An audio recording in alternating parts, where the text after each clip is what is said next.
Hello everyone and welcome to the Maven Dojo. With all the excitement around the reveal of Tekken 8, I wanted to go back and take a look at Tekken 7's game modes. Assuming they all come back for Tekken 8, how they could be improved and tuned to the next generation of fighting games. Obviously, we would hope that Tekken 8 has way more content than what we got from Tekken 7, but there's definitely things that could be polished and improved from the modes we already got. I'm intentionally gonna leave out the story mode out of the list, since that one deserves its own video. It's fine in regards to functionality, but in regards to content, it's a definite step back compared to the previous games. Assuming Kazuya is still gonna be the final boss of the game, they could go the MK11 route, where they have what if scenarios in arcade mode. Like, what if Lily defeated Kazuya in the end? Or what if Panda was the hero we all needed? And make either a funny or badass cutscene based on that. Imagine if Yoshimitsu was the leader of the G Corporation now, and the Manji clan makes their presence known around the world. And maybe do rival fights as mini-bosses, somewhat similar to the side stories we already had in Tekken 7. We already have built-in rivalries from other games like Raven and Dragunov, Lily and Asuka, and so on. This is the big one. I think this mode should definitely be gone. How it works now is basically an infinite versus mode that gives you a random item at the end of every fight. This system is so broken that the game decides to give you all items after completing 2000 matches in any mode, making treasure battle completely useless. So I feel like they should tie rewards to playing the game, like the money system they already have, but just better balanced. All items should be unlocked with fight money and that's it, instead of being individually unlocked randomly by a loot box system like they are now. Another option would be a battle pass system for individual characters, where in order to unlock cosmetics for that character you need to play matches as them, and obviously said rewards would be character specific. So no reason for you to be playing Kazuya and unlock a special hat for Lucky Chloe. Besides, that could also give an incentive for people to play multiple characters. Daily and weekly goals could also give an extra incentive for new players to keep coming back in order to unlock stuff. Additionally, the way I see it, the goal of offline modes, aside from being fun in their own right, is to pique the interest of the players and gradually guide them towards the online and competitive side. So playing online should reward players more than playing offline.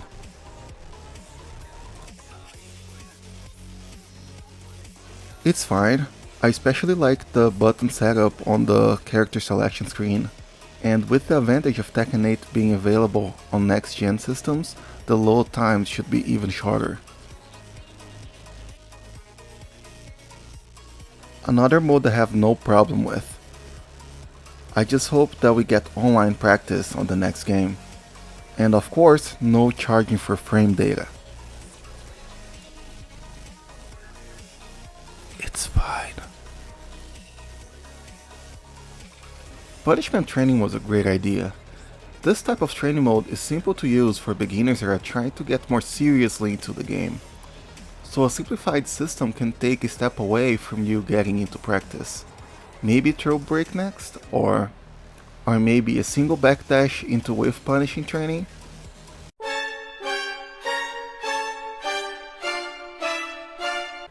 Aside from the netcode, the ranked functionality works reasonably well. There's the obvious problem on Steam where your rank's connected to your save files, so on PC, people can just delete their save file to reset their rank in order to smurf, or your saves come their way into the highest ranks. During the lifespan of Tekken 7, the game was also plagued by hackers and bots. People playing in ranked should also be clearly shown, even though the match didn't end properly, you were still rewarded the ranked points. In my personal opinion, I really hope they don't remove Infinite Rematch. People can still do first to 2 or first to 3 format if they want to play that way, but I personally love long sets. And last but not least, no, we don't need to get ready for the next battle. Every time we press rematch.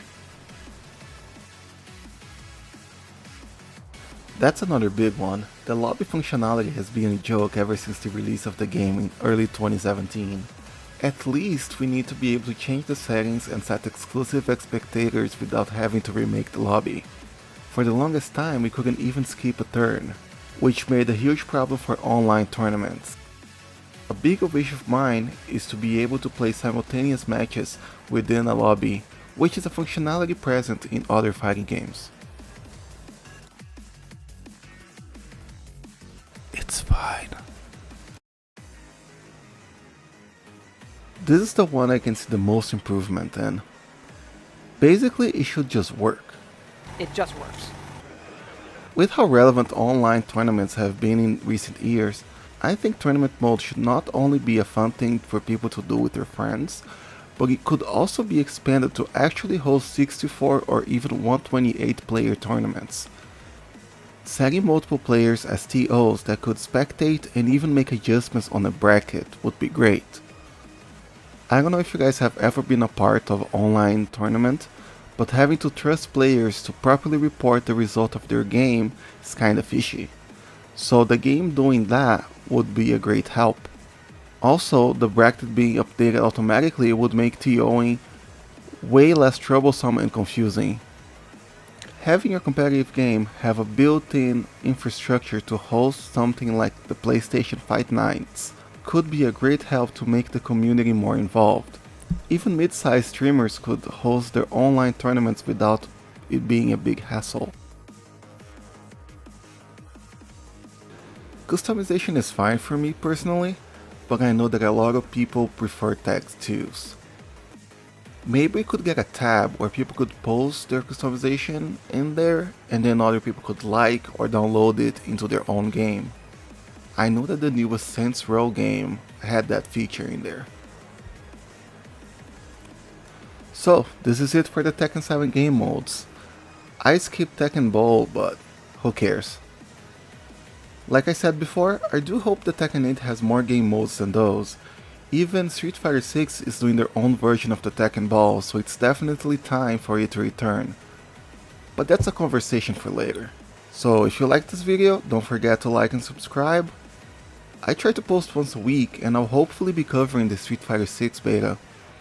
But if you're here just for Tekken, on the top I got a video on how the lethal hit system from Soul Calibur could be implemented in Tekken 8. And on the bottom I got a video that YouTube thinks you're gonna like. This is it for me, and I'll see you guys on my next video.